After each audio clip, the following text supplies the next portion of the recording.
Tes tes tes, cek sound cek sound. Kembali lagi teman-teman di channel saya. Oke, kali ini kita akan bahas market outlook dari Bitcoin ya teman-teman. Jadi Bitcoin saat ini sudah terkonfirm ya, dia melakukan bounce back atau pemantulan di area demand area nih teman-teman, atau demand zone. Nah, jadi demand zone ini ada di sini teman-teman. Demand zone atau support terkuat Bitcoin ada di range harga 85.000 sampai 92.000 teman-teman. Sementara untuk resistennya, atau di sini saya buat zone supply zone ya, dia ada di 99.000 sampai 102.000 teman-teman. Nah, secara historical ya, atau secara pola lah, secara pola dari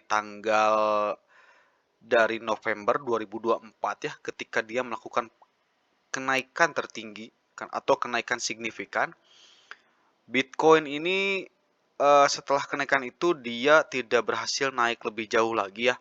Jadi dia melakukan konsolidasi di antara area atau di dua area tersebut, di antara demand zone dan supply zone. Dia juga pernah breakout sebetulnya, breakout dan membuat all time high baru di 180.000. Namun dia tidak berhasil ya. Kemudian dia turun kembali karena di sini juga ada FUD, sempat ada FUD di sini, ada berita-berita sentimen negatif terhadap Bitcoin. Kemudian dia turun. Nah, saat ini dia sedang konsolidasi ya, konsolidasi kembali. Dia sempat mencoba break supply zone-nya ya. Kemudian tidak berhasil lagi. Nah, dan sekarang dia juga sempat mau breakdown atau ke bawah, namun dia tidak berhasil ya. Alhasil dia bounce back atau ada pemantulan di sini. Nah, ini juga di video-video sebelumnya saya sudah memprediksi ya, atau sudah menganalisakan bahwa dia akan memang memantul di area tersebut. Kenapa saya makanya di sini ada bullet ya, di bulletin ini hasil analisa dari video-video sebelumnya ya. Jadi di bulletin di sini menurut saya akan memantul, dan akhirnya berhasil ya, dia memantul. Dan sekarang sebetulnya proyeksinya Bitcoin akan kembali ke 100 ya, ke supply zone lah, antara 101 sampai 102.000 teman-teman. Gitu. Nah, kenapa saya bisa berpikir ya, atau bisa convictionnya ke situ? Nah, teman-teman, karena ya yang saya bilang tadi, setelah dia melakukan kenaikan atau penaikan, dia terlihat teman-teman, polanya terlihat ya, ketika dia naik, dia tidak bisa naik lebih tinggi lagi dari resistennya atau supply zone, kemudian turun, dan turun pun tidak bisa turun lebih rendah dari supportnya atau dari demand zone-nya. Jadi hasil dia melakukan terus ya, seperti ini ya, naik turun, dan karena kita lihat dari pola sebelumnya, setelah turun di sini dia pasti akan naik ke sini teman-teman, gitu.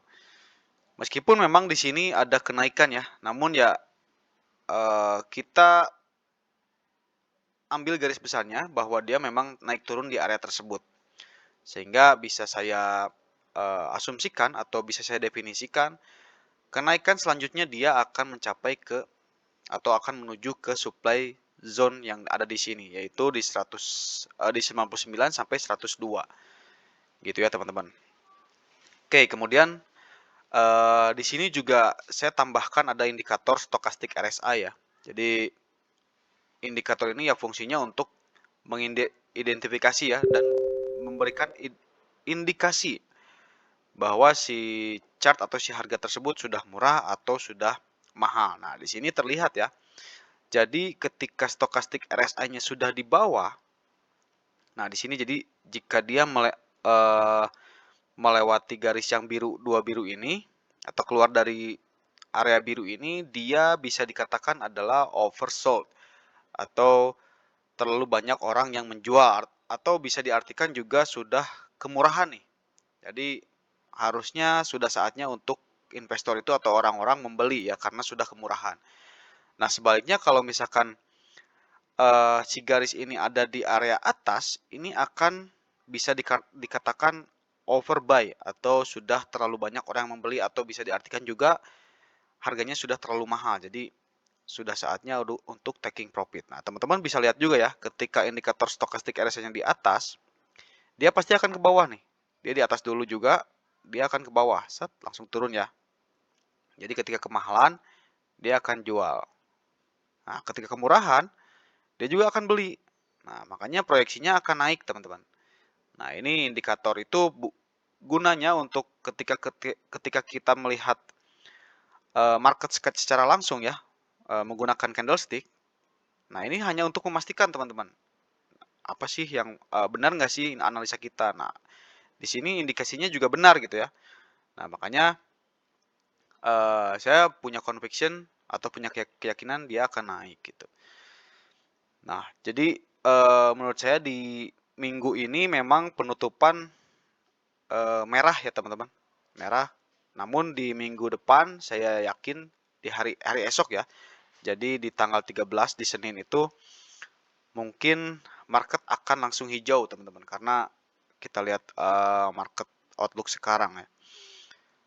Oke, nah menyinggung dari minggu depan gimana, saya akan langsung coba juga lihat time frame per minggu ya.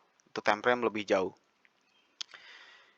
Oke, nah di time frame per minggu ini teman-teman bisa lihat ya, minggu ini memang ditutup dengan candle merah. Candle merah. Nah, indikasinya ini akan naik menurut saya karena melihat di time frame lebih kecil tadi. Dan kalau kita lihat dari indikator di sini dia tidak menunjukkan overbought atau oversell ya. Jadi tidak mau harganya tidak kemurahan, juga tidak kemahalan. Jadi ini market masih bisa lebih tinggi lah gitu ya.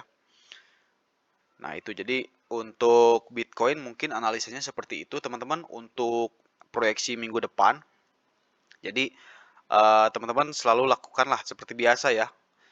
Jadi teman-teman harus lakukan terus analisa mandiri, jangan sampai video ini jadi acuan teman-teman langsung membeli atau video-video yang lainnya ya yang beredar di memang di media sosial atau di YouTube. Teman-teman jangan langsung menelan mentah-mentah ya ketika ada analisa.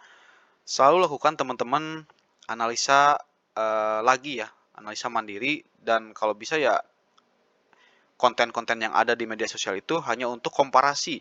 Ketika teman-teman sudah melakukan analisa, nah komparasi dengan akun-akun lain di media sosial, apakah analisa teman-teman sama atau ada perbedaan, dan di situ teman-teman bisa belajar juga jadinya, gitu ya. Nah untuk teman-teman pemula mungkin yang masih belum bisa analisa dan melihat market ya, nah nanti saya juga akan bikin video panduan yang lebih lengkap dan lebih terstruktur ya, eh, khususnya bagi pemula ya, untuk teman-teman yang memang belum sekali mengenal candlestick, apa itu candlestick, pola-pola seperti descending triangle, symmetrical triangle, cup and handle, gitu-gitu ya. Jadi nanti saya akan bikin panduan lengkapnya step by step supaya teman-teman juga bisa memahami apa yang biasa saya lakukan dan teman-teman jadi ngerti gitu ya. Gitu. Paling itu aja. Jadi untuk teman-teman yang mungkin mau belajar nanti subscribe dulu aja channel saya dan aktifkan loncengnya. Jadi ketika nanti saya ada notifikasi teman-teman tidak ketinggalan ya. Oke gitu aja paling untuk video kali ini. Sampai jumpa di video selanjutnya. Terima kasih.